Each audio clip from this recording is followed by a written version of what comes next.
Bonjour à tous et bienvenue dans cette nouvelle édition du Grand JT des Territoires sur TV5 Monde et sur vos chaînes locales et régionales. Voici tout de suite les titres de l'actualité de ce journal. Dehors et sans masque, vous en avez peut-être rêvé.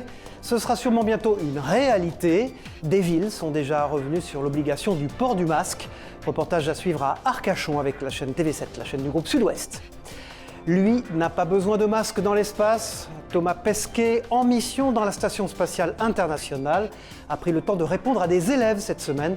Un échange suivi par nos confrères de la Dépêche du Midi. Elle redonne de l'espoir et un avenir à de nombreux jeunes. L'école de la deuxième chance, c'est comme cela qu'elle s'appelle, forme au métier de la mer en Martinique. Une plongée grâce à la rédaction de Via ATV sur place. Nous vous raconterons également l'aventure d'un Vosgien qui vient de boucler un Tour de France à vélo de 4000 km. Un vrai tour de force que nous racontera la chaîne Via Vosges. Et puis cette exclusivité due à nos partenaires de la Provence, des images de l'exposition Unzipped qui débutera dans une semaine au Stade Vélodrome. Une exposition pour les fans des Rolling Stones en fin de journal. Est-ce la fin d'une époque ? Au moins en extérieur, le port du masque pourrait ne plus être obligatoire dans la rue dès cet été. Une bonne nouvelle avec l'arrivée des chaleurs estivales. À Arcachon, dans le sud-ouest, le maire de la ville, Yves Foulon, a déjà levé l'interdiction depuis le 19 mai dernier. Pour l'heure, les habitants restent néanmoins prudents. Un reportage sur place de Célia Vallée pour TV7, la chaîne du groupe Sud-Ouest. Prendre le soleil, respirer l'air marin et le tout sans masque. À Arcachon, il n'est plus obligatoire à l'extérieur depuis le 19 mai. On se sent libre, ouais. C'est particulier, quoi. Là, avec le soleil, les lunettes, le masque et tout, non, c'est franchement agréable. J'avoue que je suis bien sans masque. Le message est bien passé pour les locaux, mais les touristes, eux, ne sont pas forcément au courant de cette mesure. Pour une majorité d'entre eux, le mot d'ordre, c'est de rester prudent. Il n'y a pas de panneau, l'information n'a pas circulé, donc voilà, on continue à porter le masque en bon citoyen. On n'a pas encore été vacciné, donc on préfère le garder, et puis on a des proches à risque, donc on préfère être prudent. Plus de 39 000 personnes ont déjà reçu une première dose de vaccin à Arcachon. Attention, le masque n'est plus obligatoire, mais l'épidémie, elle, est toujours bien présente. En extérieur, c'est le bon sens qui prévaut. Si on est dans une rue bondée, je pense qu'il vaut mieux, par précaution encore, porter le masque. C'est trop tôt pour l'enlever. Il y a seulement un tiers des Français vaccinés. Par respect pour les 2 tiers qui ne le sont pas, soyons encore un peu prudents. Par contre, au travail, à l'intérieur, dans les moyens de transport, on continue à porter le masque. Avec un taux d'incidence de 84 cas pour 100 000 habitants en Gironde, un taux toujours supérieur au seuil d'alerte, la vigilance reste de mise, notamment dans ces villes très touristiques et très fréquentées en période estivale. Assouplissement des restrictions aussi pour les personnes âgées. Dans les EHPAD, les seniors peuvent de nouveau recevoir leurs proches le temps d'une visite.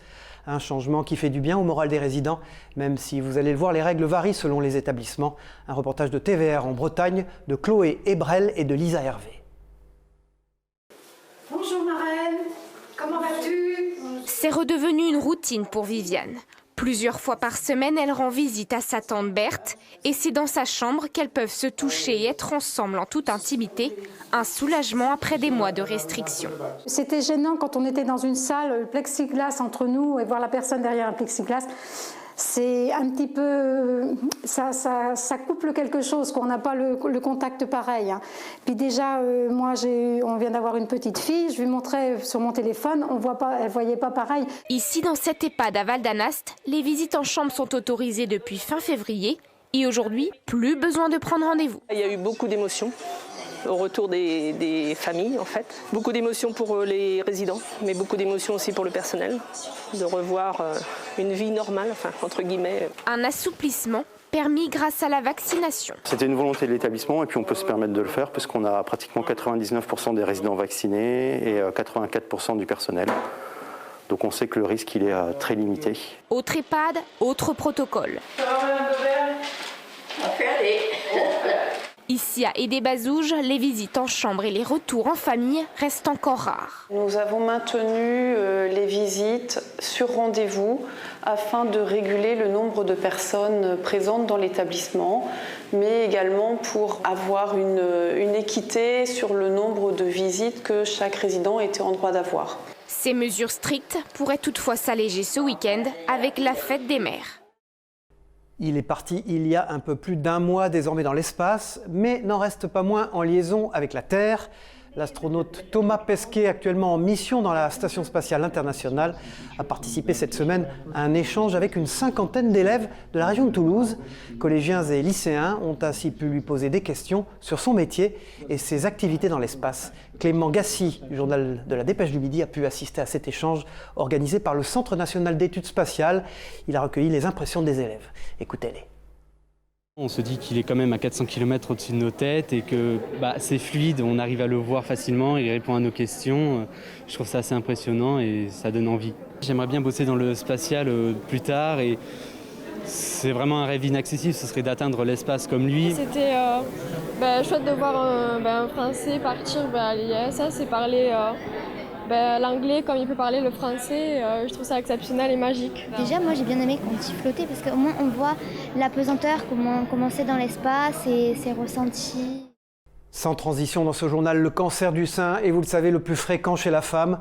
Pour soulager les patientes des douleurs post-opératoires, certains hôpitaux, à l'image de l'établissement René Dubos à Pontoise, leur proposent de repartir avec un coussin en forme de cœur. Ce dispositif a été imaginé par un médecin américain et s'appuie sur des couturières bénévoles. Une belle initiative que nous raconte Angélique Boilet de Via 95. Je vous montre quelques modèles. Pour Julie, ce sera celui aux couleurs acidulées. Ce coussin en forme de cœur doit permettre de la soulager. Je vous propose de venir placer votre bras. La veille, cette patiente de 51 ans a subi une mastectomie du sein droit. Dans quelques heures, Julie va pouvoir rentrer chez elle et pourra l'utiliser autant de fois que nécessaire. Ça a une visée dans un premier temps antalgique parce qu'on touche très souvent à la chaîne ganglionnaire et on a ce qu'on appelle le retour lymphatique. Et donc ça, c'est vrai que c'est une sensation d'engourdissement du bras. Donc le coussin vraiment sert d'appui. Et puis aussi cette notion d'intégrer au cerveau le fait que le sein ne soit plus là. Des effets immédiatement ressentis par la patiente. Ça m'a en fait apporté du confort. J'ai senti en mettant le coussin sous les aisselles de la chaleur. Franchement, ça m'a fait beaucoup de bien. L'hôpital de Pontoise dans le Val d'Oise propose à chaque patiente ayant subi une chirurgie suite à un cancer du sein de repartir avec un coussin. Ces petits cœurs molletonnés sont confectionnés par des mains bénévoles, mis au point par un médecin américain. Ils répondent à un cahier des charges bien précis, à commencer par sa taille, le tissu utilisé, du coton, impérativement, sans oublier le rembourrage. Pile poil, 170. Déjà investie pendant le premier confinement, Nathalie a ensuite découvert l'existence de ces coussins à l'été 2020 et a tout de suite été séduite par la cause. Si un simple petit coussin comme ça en tissu, ça peut apporter du bien, quelque part, moi, ça me satisfait. J'ai l'impression d'être utile et je trouve ça sympathique de se dire qu'il y a une femme qui, peut-être grâce au fait que j'ai passé une petite heure à faire un coussin, ça va lui éviter de prendre trop d'antalgiques. Je pense que ça apporte aussi un soutien.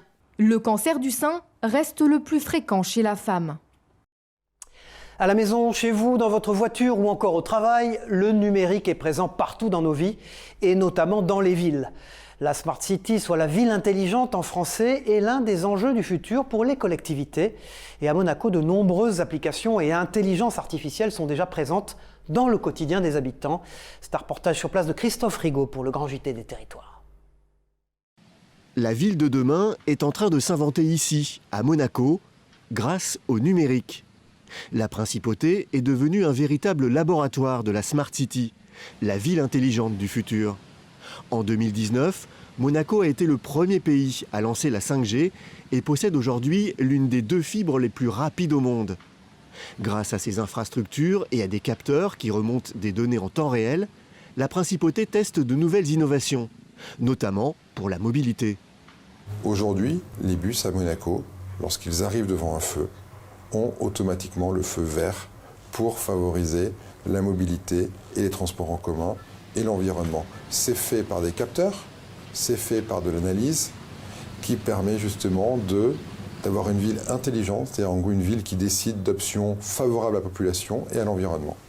Les innovations digitales permettent à Monaco d'être également un laboratoire environnemental. L'application Coach Carbone, lancée par la Principauté, aide les habitants à changer leur comportement pour réduire leur empreinte carbone. Le numérique permet quelque part d'activer ces bonnes volontés, d'activer ces gestes responsables, d'activer cette vision pour permettre de bien se comporter. Depuis 3 ans, une autre application permet à la Principauté d'augmenter le taux de recyclage du verre. Grâce à l'application Clink, on peut remporter des points en déposant ses bouteilles de verre dans ses bornes. Des points échangeables contre des bons d'achat chez les commerçants locaux. Le tri sélectif devient ludique et l'impact sur l'environnement bien réel. Notre application permet d'augmenter d'environ 20% le tri sélectif. Donc si on se met à l'échelle de par exemple 100 conteneurs équipés, pour le verre, ça va représenter pour la collectivité 300 tonnes de verre supplémentaires qui vont être récoltés et donc des économies de CO2 qui vont pouvoir être générées. Une solution où tout le monde s'y retrouve. C'est un système gagnant-gagnant à la fois pour les citoyens, pour les commerçants, mais aussi pour la collectivité, puisque les collectivités vont pouvoir optimiser la gestion de leurs déchets grâce à notre solution, puisqu'elles vont recevoir de la data en temps réel, que ce soit sur le niveau de remplissage des conteneurs ou encore sur la qualité du gisement qui est collecté. Un dispositif qui a séduit la Principauté, de nouvelles bornes vont être prochainement équipées pour booster le tri sélectif sur le territoire monégasque. L'économie dans nos régions maintenant, comme chaque semaine, avec vous Michel Picot. Bonjour Michel, nous partons cette semaine dans le Nord, à Lille plus précisément, pour découvrir Zephyr, une start-up qui s'est lancée dans la vente immobilière éclair, un procédé très utilisé aux États-Unis et qui se développe de plus en plus chez nous depuis évidemment la pandémie. 7 jours suffisent pour vendre son bien, n'est-ce pas Michel ? Bonjour Cyril, bonjour à tous. Jamais autant de Français, des citadins notamment, ont fait le choix de quitter leur ville pour s'installer ailleurs, dans une ville moyenne ou directement à la campagne. Un phénomène qui n'est pas prêt de s'arrêter, vous diront les professionnels de l'immobilier, reste une difficulté de taille. Vendre son bien, c'est ce qui a donné l'idée à l'entreprise lilloise Zephyr de développer la vente immobilière instantanée, déjà très utilisée aux États-Unis. Vous voulez déménager et vendre au plus vite votre maison, votre appartement. Zephyr propose donc de vous acheter au prix du marché votre bien immobilier en 7 jours seulement. Une fois le bien racheté, c'est à Zephyr de le revendre ensuite. Depuis la création de cette start-up, elle a acheté et revendu déjà 15 biens. Les biens achetés par Zephyr ne dépassent pas les 750 000 € pour l'heure. Mais la start-up voit grand. Une levée de fonds de 4 millions d'euros, 30 embauches à l'automne prochain et une offre couvrant l'ensemble du territoire national. Aujourd'hui, Zephyr sévit uniquement sur l'île, mais la start-up entend bien révolutionner le marché de l'immobilier rapidement. Merci Michel Picot, on se retrouve dans une prochaine édition de ce journal. L'actualité des territoires, il en est également question avec ces 2 éditions spéciales sur les villes de Nantes et de Montpellier, de l'hebdomadaire Le Point. Le magazine s'intéresse notamment pour l'édition nantaise au chantier de l'Atlantique. Parviendront-ils à prendre le virage écologique ? C'est une question posée par le journal. L'écologie qui était également un enjeu des élections régionales dans les Pays de la Loire. Enfin, vous découvrirez l'évolution plutôt haut de gamme du vignoble nantais. Dans l'édition montpelliéraine, l'hebdomadaire s'intéresse aux ambitions économiques de la métropole après la crise sanitaire. Un entretien exclusif est aussi à lire avec le maire socialiste, le nouveau maire de Montpellier, Michael Delafosse. Et puis tous les chiffres autour du boom immobilier seront à découvrir en fin d'édition de ce point spécial Montpellier. Restons en Occitanie pour un tout autre sujet. Près de Perpignan, le parc éolien de Rivesaltes, l'un des plus vieux de France, va être démantelé puis reconstruit. Ce chantier est une première sur le plan national. Les 8 éoliennes vont être remplacées par 6 nouvelles, plus puissantes mais surtout plus respectueuses de l'environnement. Explications et détails d'Alizé Marty pour Via Occitanie sur place. C'est à Rivesaltes, dans les Pyrénées-Orientales, que les premières éoliennes du département ont été installées il y a plus de 20 ans. Ce parc, aujourd'hui vieillissant, va être démantelé puis reconstruit. Ce chantier de repowering est une première en France. Avec les nouvelles éoliennes, on va pouvoir baisser les impacts paysagers puisqu'on va seulement implanter 6 éoliennes au lieu de 8. Et pour autant, on va augmenter la production de l'ordre de 50%. Ça va permettre également, avec les nouvelles éoliennes, de baisser l'empreinte acoustique puisqu'il y aura des innovations, du biomimétisme notamment. On met des peignes acoustiques sur les pales d'éoliennes qui limitent en fait l'émission de décibels. Limiter l'impact sur l'environnement, c'est tout l'enjeu de ces nouvelles éoliennes. Elles devraient émettre 5000 tonnes de CO2 en moins chaque année, alors que leur puissance va passer de 7 à 11 mégawatts. Aujourd'hui, Rivesaltes est une ville qui est une ville positive. Nous sommes plus de 9000 habitants d'habitat. Et avec cette nouvelle génération d'éoliennes, on aura une production pour à peu près 18 000 équivalents habitants, donc du simple au double. Le parc éolien bénéficie des atouts naturels, mais il est aussi implanté à proximité de la zone industrielle Espace Entreprise Méditerranée, où plus de 300 emplois vont être créés. De l'emploi bien entendu pour le démontage et la valorisation des pales d'éoliennes, du travail et des emplois pour le remontage. Et bien sûr, c'est une chaîne qui se fait avec de l'entretien, de la valorisation, de l'énergie propre et moins chère qui est diffusée. Et donc ça permet de continuer le développement économique. Le nouveau parc éolien de Rivesaltes devrait voir le jour en 2022. Quant aux anciennes éoliennes, elles seront recyclées à 95%. C'est une conséquence négative et désormais avérée des confinements. Les violences familiales ont augmenté depuis plus d'1 an en France. Pour y faire face, les collectivités multiplient les initiatives. Dans les Yvelines, la ville de Bennes a distribué cette semaine des sacs à pain particuliers. Sont inscrits dessus notamment les numéros d'urgence en cas de violence. Un reportage dans cette commune yvelinoise de Mélanie Poquet pour TV78 sur place. Au premier coup d'œil, ces sacs à pain n'ont rien d'extraordinaire, mais on y trouve des numéros d'urgence et un violentomètre, une initiative saluée. C'est très bien de mettre de diffuser des messages qui sont importants pour tout le monde, vous faire prendre conscience à tout le monde que c'est important. Il faut les aider, les femmes qui sont violentées. Je pense que c'est bien d'attirer l'attention des personnes sur ce qui se passe autour de nous. Des sacs à pain pensés par la mairie de Bennes.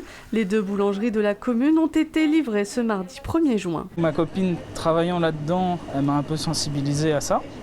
Et moi j'ai des gens que je connais qui l'ont subi. Et tout le monde a quelqu'un qui connaît qui a subi ça. Et à un moment, il faut que ça s'arrête. Un moyen d'entrer et d'informer au sein même des foyers pour la commune de 7500 habitants. Les milliers de sacs à pain que nous avons fait imprimer vont permettre de diffuser toutes ces informations.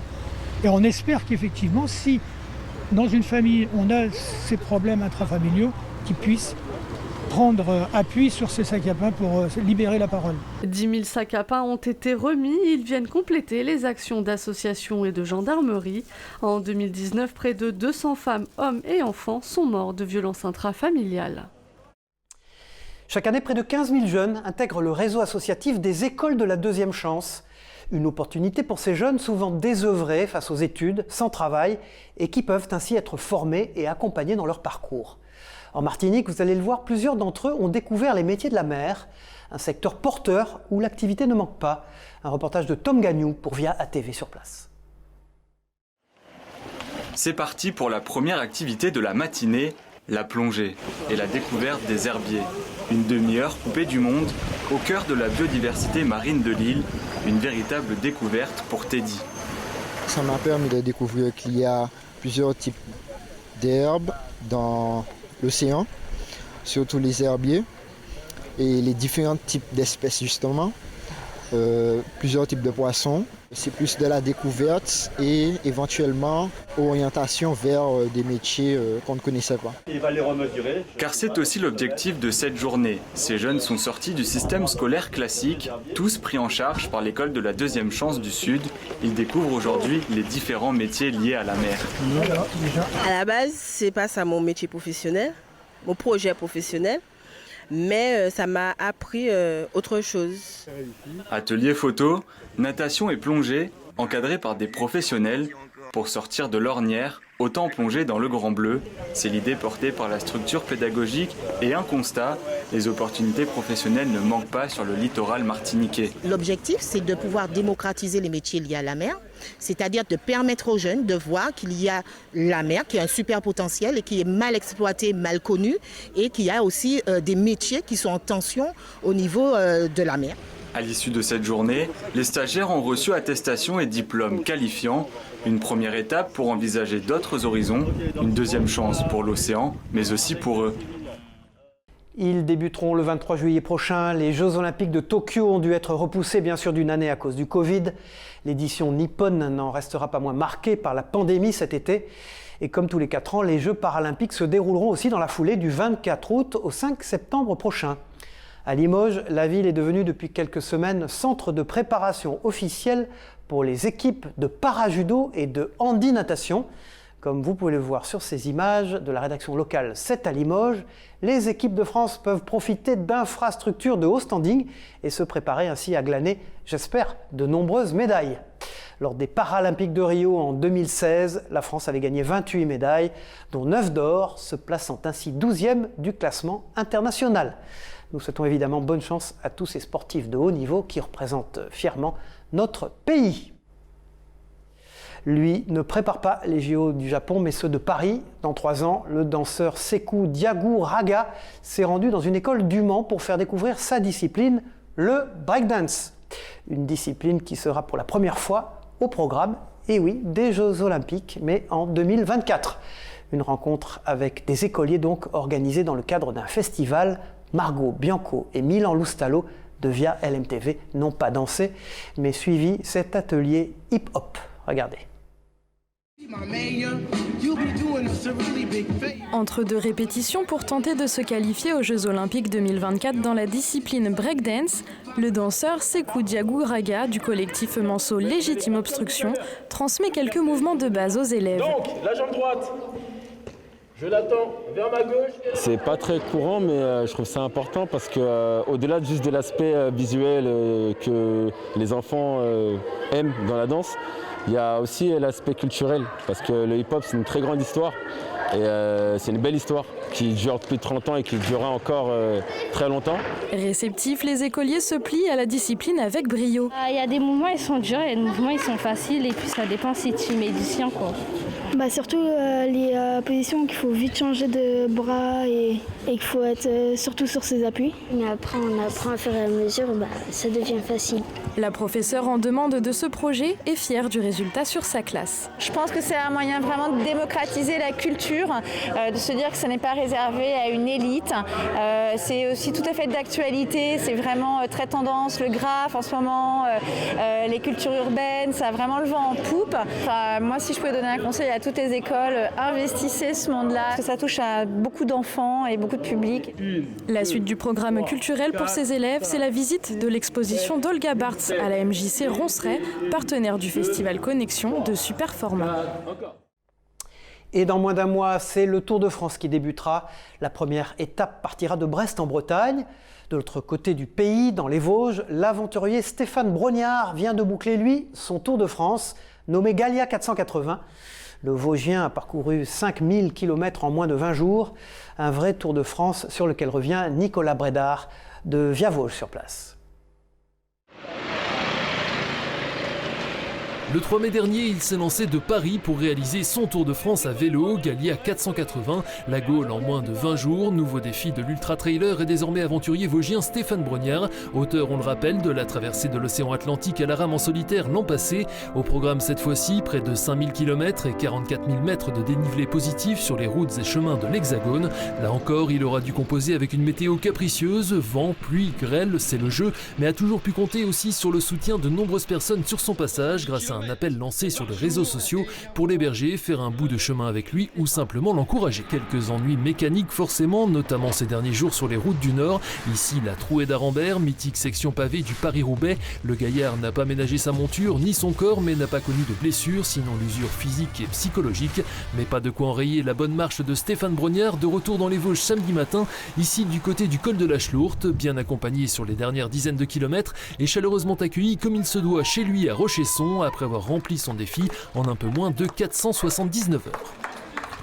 Déjà on est content d'arriver, ça fait 3-4 jours que c'est dur, hein. Vraiment les 260 à assumer là, au quotidien commençait à devenir de plus en plus compliqué. Bon, c'était le but de l'opération. Je peux dire vraiment c'est une vraie réussite. Alors sportif pour moi, mais ça à la limite ok. Mais après, ce qui était aussi le but de Gallia, c'était cette rencontre de la France à vélo, de la France qui va vers l'autre, qui vit ensemble et tout ça, vraiment une belle réussite. De l'exotisme, il y en aura en 2022 puisque Stéphane Brognard prévoit de traverser l'Algérie à pied en solitaire le long du méridien de Greenwich depuis la frontière avec le Mali jusqu'à Oran, 2000 km dont 1600 à travers le Sahara. On termine cette édition du Grand JT des Territoires à Marseille avec ces images de pleine préparation fournies par nos partenaires de la Provence de l'exposition Unzipped qui débutera dans une semaine au Stade Vélodrome. Un lieu atypique, il est vrai, mais qui retrace le parcours et la réussite d'un groupe tout aussi atypique, les Rolling Stones. 400 objets issus de leur collection seront donc à découvrir sur près de 2000 m². Unzipped débarque pour la première fois en France après avoir ébloui les fans du monde entier. Une exposition évidemment très attendue à Marseille. Écoutez à ce propos Martin Dagenlieu, le directeur des grands projets de l'Olympique de Marseille. On a toute l'histoire des Rolling Stones qui est racontée à travers ces 13 sous-espaces dans l'exposition, avec des murs d'images, des écrans, vous avez les costumes de scène, vous avez un studio d'enregistrement reproduit en grandeur nature, vous avez les instruments originels du groupe, les guitares, les batteries. Nous qui avons été tous privés un peu de culture pendant des mois, c'est vraiment l'occasion, parce que c'est une occasion unique, ça ne repassera pas 2 fois, de voir cette exposition extraordinaire qui est mondiale et qu'on a la chance d'avoir à Marseille cette année. Voilà, et puis précision, les fans des Stones ont donc rendez-vous à Marseille à partir du vendredi 10 juin. Voilà, c'est la fin de ce grand JT des territoires. Merci de nous avoir suivis sur TV5 Monde et sur vos chaînes locales et régionales. On se retrouve pour une prochaine édition très vite. Au revoir à tous et bon courage.